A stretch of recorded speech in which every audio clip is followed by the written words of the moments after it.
when I was growing up, it was a trend in India. Every kid was on it all the time. Like the moment you got a cold, you'd be given antibiotics. That trend has gone away. Thank God for that. Take us through both the pros and cons. Of course, there's a place for it in medical treatment, but you do pay a price for taking antibiotics. Yes. We're paying a personal price, but also a big cost of that across the globe is that we are seeing an enormous amount of antibiotic resistance. Antibiotic resistance, basically, we are going to run out of options to treat infections, is perhaps the number one threat to public health in this world. I think you'll have to do a bit of a 101 on what an antibiotic is Yes. before explaining antibiotic resistance. Yeah. So antibiotics are basically used to kill bacteria. So if I get an infection, if I get a cold, sinus infection, pneumonia, urine infection, it's caused by bacteria. I want to take antibiotics to kill them off so I don't suffer long-term consequences from it. It can be very dangerous. The problem is often when we get a cold or a cough, we don't know if it's being caused by a virus or a bacteria. So back in the day, when I was growing up, when you were growing up, you have a little cold, some fever, doctors just write you an antibiotic. Majority of the time, it's not even going to work because antibiotics don't kill viruses. So we started overusing antibiotics, and that's why all these bacteria became resistant to it. And now we're paying a price because now you have to use even bigger antibiotics to cure a simple infection. You're talking about the effects of the 90s and the 2000s primarily, right? What was the narrative in the medical community about antibiotics back then?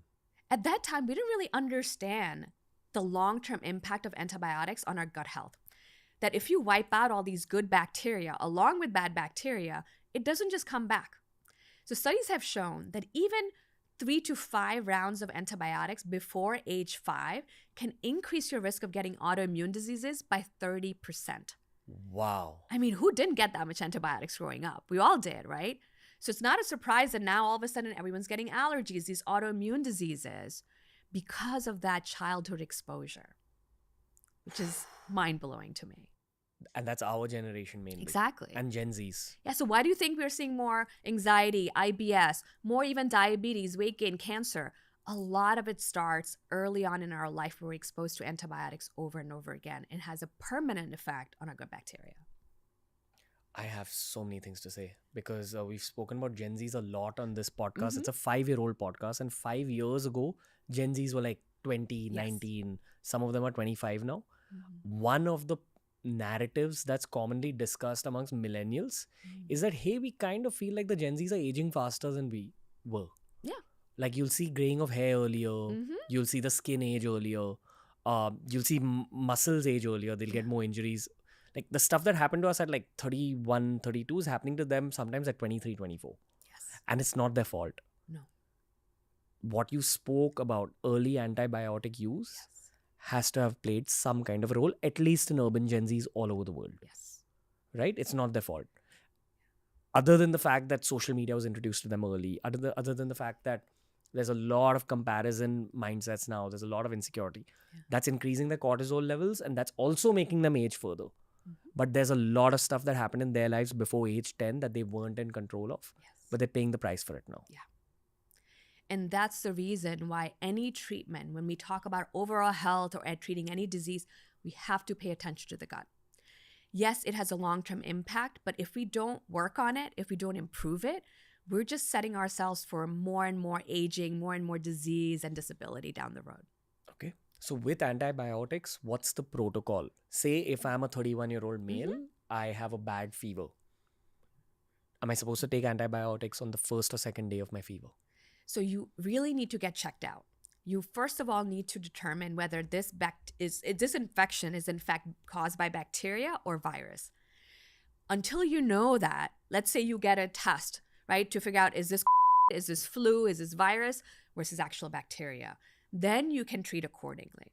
Now we have amazing tests we can do that. We don't need to just jump to antibiotics, right? So always get tested, figure out what's actually causing it. So you're saying antibiotics are so intense as a format of carpet bombing for your gut that you need to check in the first place whether or not bacteria is responsible for the illness that you're going through. Yes. And once you have the green light based on that test, then you can consider going for antibiotics. Exactly. Then you know you're using it appropriately. And once you start antibiotics, the other important thing I always want to highlight is you want to take it for the right duration. Because often people say, I really don't want to take antibiotics. I know how bad they are. So they take it for a few days and they're like, oh, I'm feeling good. I don't need more. So they stop it. That actually breeds more resistance. So next time the infection comes back, it's going to be even harder to treat. Because you're giving your body a tiny dose of it, and your Yes. body's own internal immune system fights it off. Yes. And therefore, the next time the antibiotic won't work in the first place. Yeah. And you might not get rid of all the bacteria. You might feel better if 50% of the bacteria dies. You're like, I'm done. I don't need this. But the other 50% is still there. So maybe next month, that's going to become another infection. So the only way to do it right is to first get yourself tested for a bacterial infection and then get an exact prescription from a doctor. Yes. Because if you take it for 2 days instead of 5 or 6 or whatever the doctor says, that's going to cause long-term harm to your body. Yeah. Wow. And often what happens is there's so many antibiotics. So think about like if you have a whole list of weapons to use, right? You have a small gun to an atom bomb. So with antibiotics, we have small guns, we have atom bombs. So you don't want to use the big guns early on when you don't need it. Are you comfortable talking about the big ones? Yeah. So there are some antibiotics we really like to reserve for really bad infections. So sometimes people say, oh, doctor, just give me that antibiotic. It's so much easier to take. I just have to take it once a day. This one, I got to take 4 times a day. I don't want to do that. It's not about convenience, because you want to match the right type of antibiotics to the disease or the bacteria you actually have. It's an art. It's an art and it's a science, right? So that's why identifying, is it bacterial or virus? What type of bacteria am I dealing with? Which antibiotic is going to get the job done is so important. It's not just about, oh, doctor, I have this antibiotic left over. Can I just take that? No, don't make that mistake. Now let's flip this whole narrative. Say if you're used to taking antibiotics every time you're unwell, which is a lot of people, urban yes. people.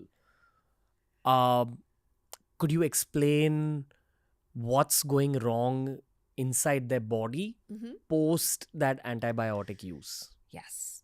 So think about a field or a garden, right? There's lots of flowers, there's some rocks, some weeds too. I take antibiotics, I wipe out everything. Antibiotics will kill majority of the bad bacteria, but there's some that's going to be left over. So next time what happens is those bad bacteria take over more territory. There's nothing to compete, right? Open field, I can grow as much as possible. So now the bad bacteria are taking over more territory. So the next time I take antibiotic, same thing happens again. So now instead of bad bacteria being 10%, now they're 50% of your gut bacteria. That's going to affect your hormones, your immune system, your mood. So it's not just a matter of treating that infection. The long-term impact, you'll feel it in so many different areas of your health. This is a lot of the patients that you see. Yes, unfortunately. And I'll tell you one other thing. As more awareness has gotten into mainstream and people are like, you really should not take too many antibiotics, we're still seeing this problem.